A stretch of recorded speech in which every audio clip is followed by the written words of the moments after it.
Ancient tablets speak of beings who came from the sky. They were called the Anunnaki. According to legend, they helped shape early human civilization. Then they left, but the tablets lied. One of them did not leave. She stayed behind, watching, waiting, hiding among us for thousands of years. She took a human form. She fell in love. She gave birth to a child who should never have existed. Now that child's great-granddaughter, a young woman named Layla, has found something in the desert. A stone that hums, a stone that should not exist.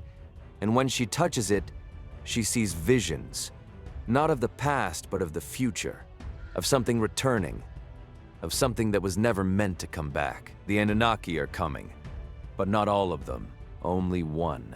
And she has been waiting for Layla, to destroy her or to save her. The desert sun was merciless. Layla wiped the sweat from her forehead and looked at the dig site below. For 3 months they had found nothing, only dust, broken pottery, and silence. Her team was tired. Some wanted to leave, but Layla could not explain why. Something kept her there, a feeling, a whisper in the back of her mind. Then, just before sunset, a worker called out. He had found something, a stone, not ordinary, carved with symbols she had never seen. Not Sumerian, not Akkadian, not human. She knelt beside it. The stone was warm, too warm for a desert evening. When she touched it, she felt a vibration, as if the stone was alive. And in that moment, the wind stopped, the birds stopped, the world stopped. And a voice, soft, distant, female, whispered in her ear, "You are not ready, but they are coming." That night, Layla could not sleep. She lay in her tent, staring at the canvas ceiling, the stone lying in a metal box beside her. When she finally closed her eyes, the dream came. She was standing in a golden city, not like any city she had ever seen. Towers made of light, beings with glowing eyes walking among humans. Then the sky turned dark. Fire fell from the heavens. The towers crumbled. Humans screamed, and in the center of it all stood a woman, tall, beautiful, with eyes that burned like stars. The woman looked at Layla and whispered, "You have her blood. You are one of us, and they are coming for you." Layla woke up with a scream stuck in her throat. The stone was humming. The next morning, Layla could not stay away from the stone. She opened the metal box and touched it again, this time with both hands. The visions came immediately. She saw a golden city again, but now she saw more. Beings descending from the sky in ships of light, humans bowing before them. And one woman standing apart. The same woman from her dream. She saw a temple, then a wedding, a union between that glowing woman and a human man. She saw a child being born, a child with eyes that flickered gold in the darkness. Then the vision shifted. She saw the woman standing alone in a field, watching her human husband grow old and die. She did not age. She did not change. She only wept. Layla pulled her hands away. Tears were streaming down her face. She did not know why. Layla examined the tablet more carefully. The symbols were unlike anything in archaeological records. She photographed them, sent them to colleagues, but no one could identify them. Then she noticed something strange. The symbols changed shape when she looked at them from different angles. They were not words. They were coordinates. She mapped them. The coordinates pointed to a remote mountain in Turkey, a place no archaeologist had ever explored. She told her team to pack up. They were leaving Iraq. They were going to find what the tablet was hiding. The journey to Turkey took 3 days. Layla barely slept. She kept dreaming of the glowing-eyed woman, sometimes smiling, sometimes weeping, sometimes reaching out as if to touch her face. When they arrived at the mountain, she felt the stone vibrate more intensely. It was leading her somewhere. They climbed for hours. The air grew colder. The trees grew thinner. Then, hidden behind a waterfall, they found it, a cave entrance, carved into the rock, sealed for thousands of years. The stone in her hand began to glow. Inside the cave, they found a chamber, not natural, not human-made. The walls were smooth, metallic, warm to the touch. And in the center, floating just above the ground, was an artifact. Not metal, not stone. It looked alive, pulsing with a faint golden light like a heartbeat. Layla approached slowly. The stone in her hand hummed louder. The artifact responded. The light grew brighter. She reached out and touched it. The ground shook. Lights flickered. For a moment, she thought she would faint. But then, the voice came. A voice spoke, not from outside, but inside her head. Deep, ancient, powerful. You have her blood. You are one of us. The artifact showed her a vision, not of the future, but of the past. A village in the mountains thousands of years ago. A stranger arrived one night, tall, beautiful, eyes that glowed in the dark. The villagers were afraid, but one woman, Layla's great-grandmother Ilara, was not afraid. She offered the stranger food and shelter. The stranger's name was Inanna. She was not human. She was Anunnaki, and she had chosen to stay.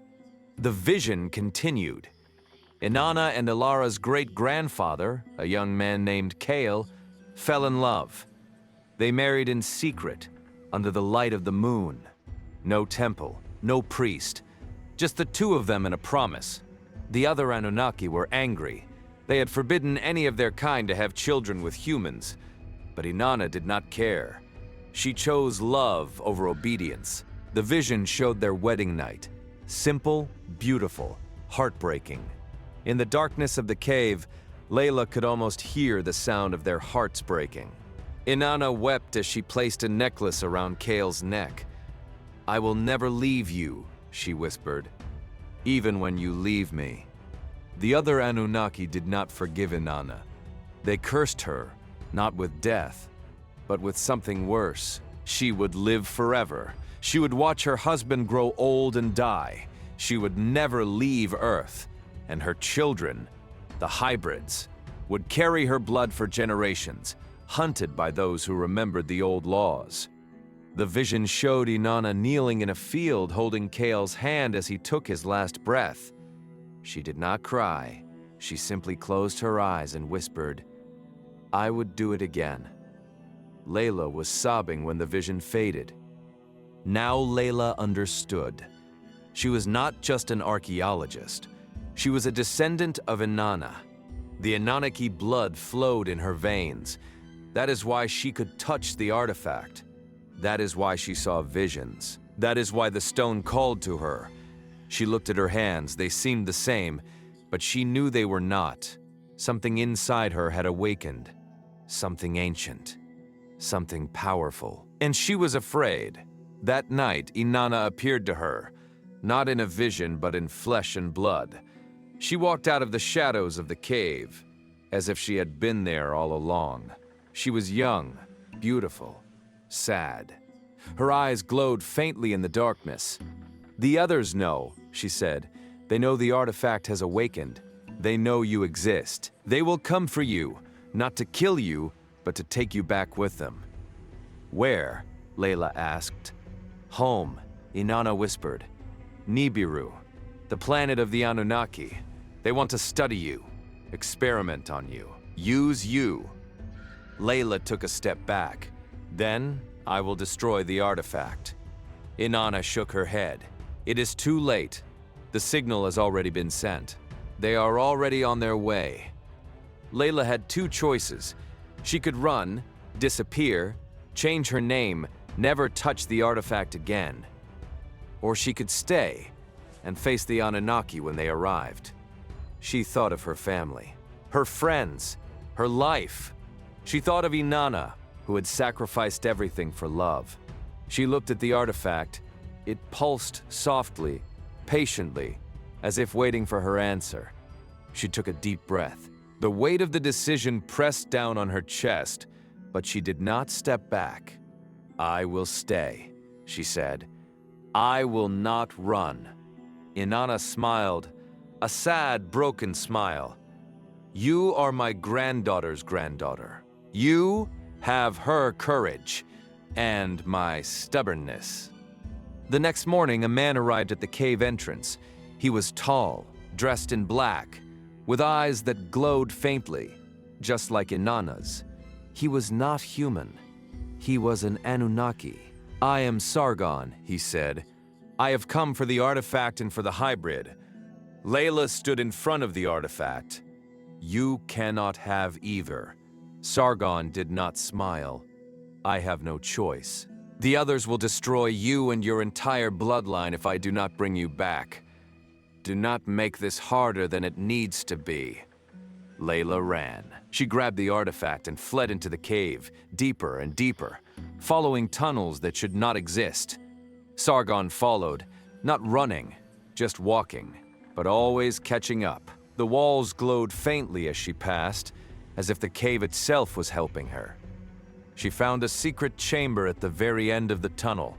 Inside, an ancient device. A weapon or a key? She did not know. She pressed her hand against it. The device hummed to life. Sargon entered the chamber. He stopped when he saw the device.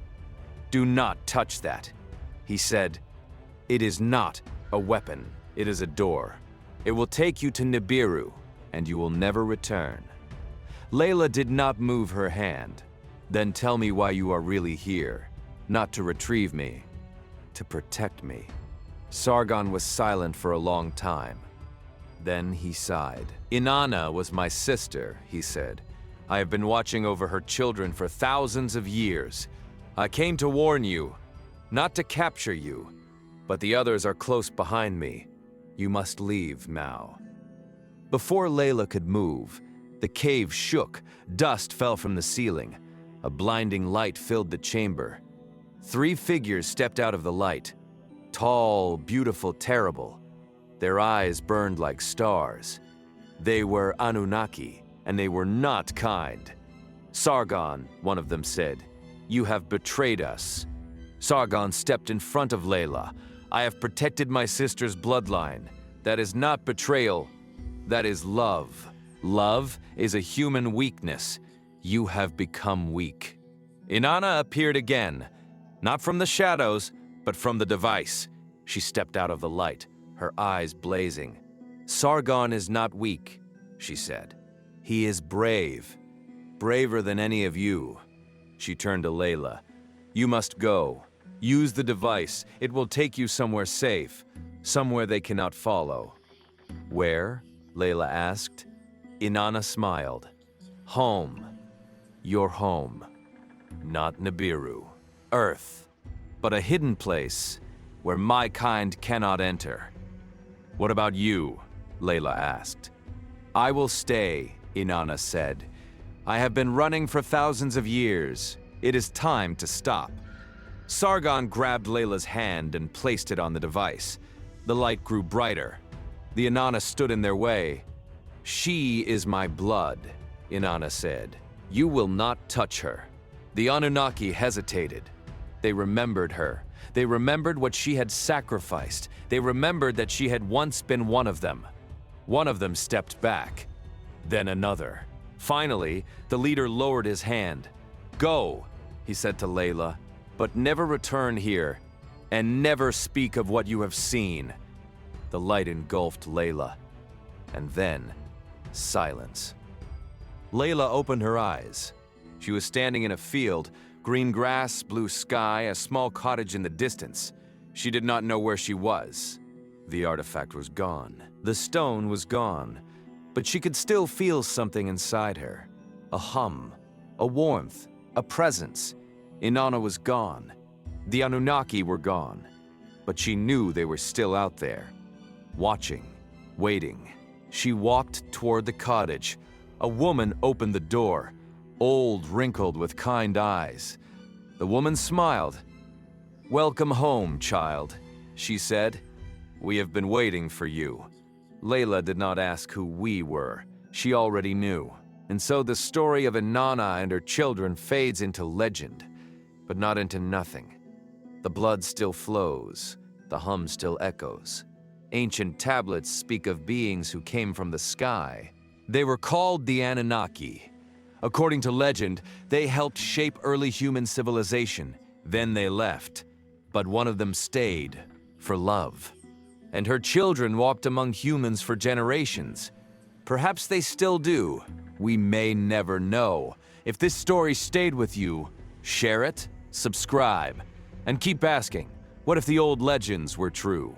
What if some of them never left? Not what the world expects, what your heart chooses. Beyond the ordinary.